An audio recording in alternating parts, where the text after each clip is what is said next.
Chair. চেয়ারকে ব্যবহার করা হয় বসার জন্য, কিন্তু একটি চেয়ার যে মানুষের মৃত্যুর কারণ হতে পারে, সেটি কি আদৌ সম্ভব?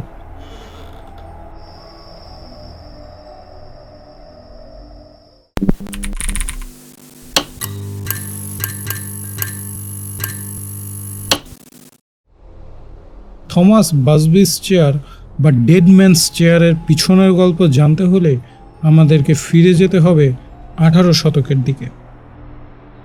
ইংল্যান্ডের বিখ্যাত শহর থার্সকে থমাস বাসবি নামের এক ব্যক্তি থাকত।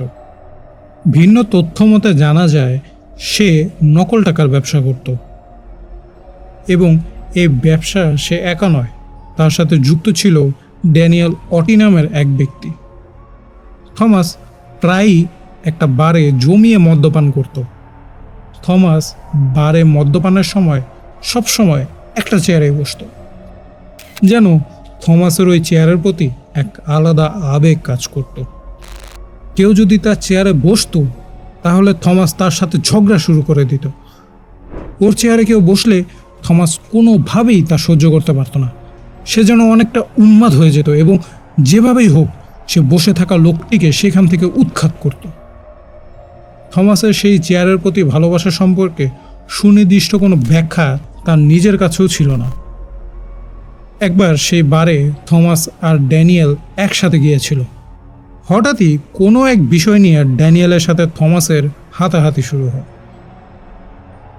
সেই হাতাহাতির এক পর্যায়ে ড্যানিয়েল থমাসের হাতে মারা যায়।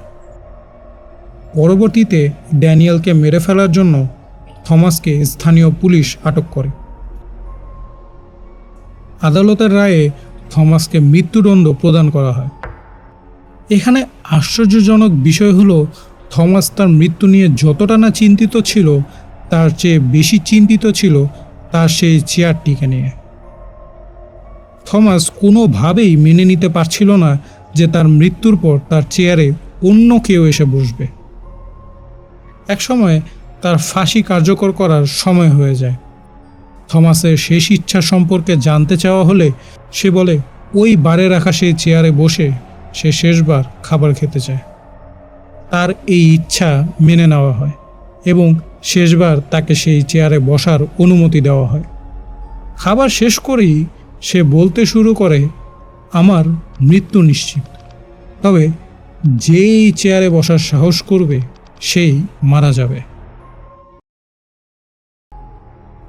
এরপর কেটে যায় বেশ কিছু বছর। শুরু হয় দ্বিতীয় বিশ্বযুদ্ধ। দ্বিতীয় বিশ্বযুদ্ধ চলাকালীন কিছু সৈনিক অবসর কাটানোর জন্য সেই বারে গিয়েছিল।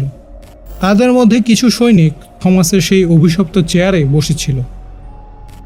আশ্চর্যজনকভাবে তাদের কেউ আর যুদ্ধ থেকে বেঁচে ফিরে আসতে পারেনি। এরপর 1967 সালে ব্রিটিশ 2 পাইলট সেই বারে গিয়ে পুনরায় সেই চেয়ারেই বসে। তাদের পরিণতিও পূর্ববর্তী সৈনিকদের মতোই হয়েছিল। তারা সেই বার থেকে বের হয়েই বাড়ি ফেরার পথে রোড অ্যাক্সিডেন্টেই মারা যায়। এই দুটি ঘটনা পুরো পৃথিবীকে চেয়ারটি সম্পর্কে আগ্রহী করে তোলে। 1702 সালে শুরু হওয়া ড্যানিয়েল থেকে এখনো পর্যন্ত ওই চেয়ারে বসাকে কেন্দ্র করে প্রায় 63 জনের প্রাণহানি ঘটেছে। অভিশপ্ত চেয়ারের কারণে মৃত্যু ঠেকাতে সরকার চেয়ারটিকে ওখানকার এক স্থানীয় জাদুঘরে দিয়ে দেয়। চেয়ারটি যেন আর কারো মৃত্যুর কারণ না হতে পারে, সেজন্য চেয়ারটিকে মাটি থেকে 5 ফুট উপরে স্থাপন করা হয়েছে। পৃথিবীর বিভিন্ন প্রান্ত থেকে এখনও অনেক পর্যটক অভিশপ্ত চেয়ারটিকে দেখতে ভিড় জমান।